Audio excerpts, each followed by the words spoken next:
bisan og tuod ang pag-antos, mahimong o nahimong kabahin sa kinabuhi, apan kung kini atong iusa ngadto sa mga pag-antos ni Kristo, nan ato gihapon nga bation ang kalinaw.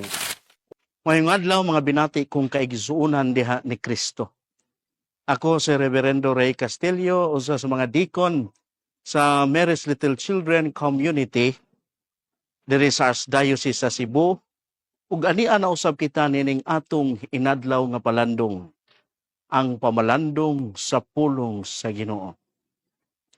Mga igsoon, karon adlawng Lunes nining ikapitong semana sa Pasko sa pagkabanhaw sa atong Ginoong Hesukristo.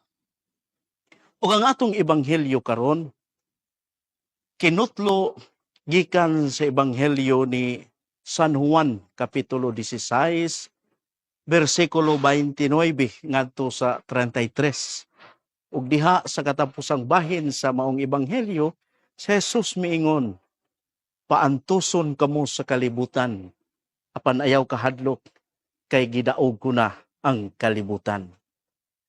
Tuod pulong kini ni Jesus nga iyang gipadayag ngadto sa iyang mga tinun-an.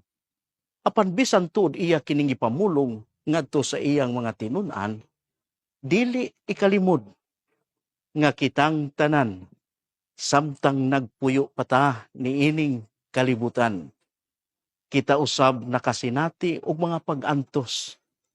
Siguro dunay uban sa atong mga kaigsuunan kasamtangan nga nag-antos sa nagkadaiya nga mga problema o balatian bakaha sa panglawas, o mga igsuon nato nga nag-antos gumikan sa dili maayong relasyon diha sulod sa panimalay. Apan mga igsuon, atong timan-an nga matud pa ngang pag-antos bisan tuod masakit, apan mahimo kining tinubdan sa grasya ug mahimong agianan o dalan ngadto sa kabalaan kon kini atong ihiusa ngadto sa mga pag-antos og sakripisyo ni Kristo. Di ba kung makasinati kita og mga pag-antos, dili man kita malinawon?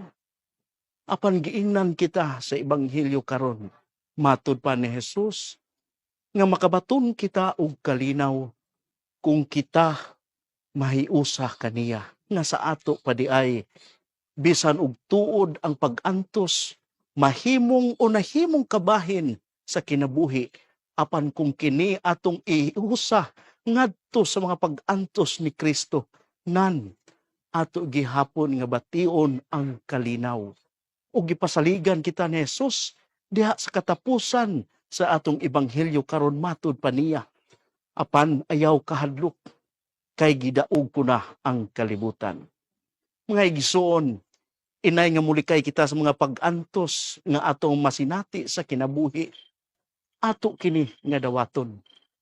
Kayang pag-antos, kung ato lamang kining dawaton, magdala ka nato sa lawom nga pagsabot sa kahulugan sa sakripisyo o gugma sa Ginoo alang kanatong tanan. Sa katapusan, gipahinumduman kita ni Santa Faustina diha sa iyang sinulat, matud pa niya ngang pag-antos usa ka dakong grasya. Pinaagi sa pag-antos ang kalag mahimong mahisama sa manluluwas.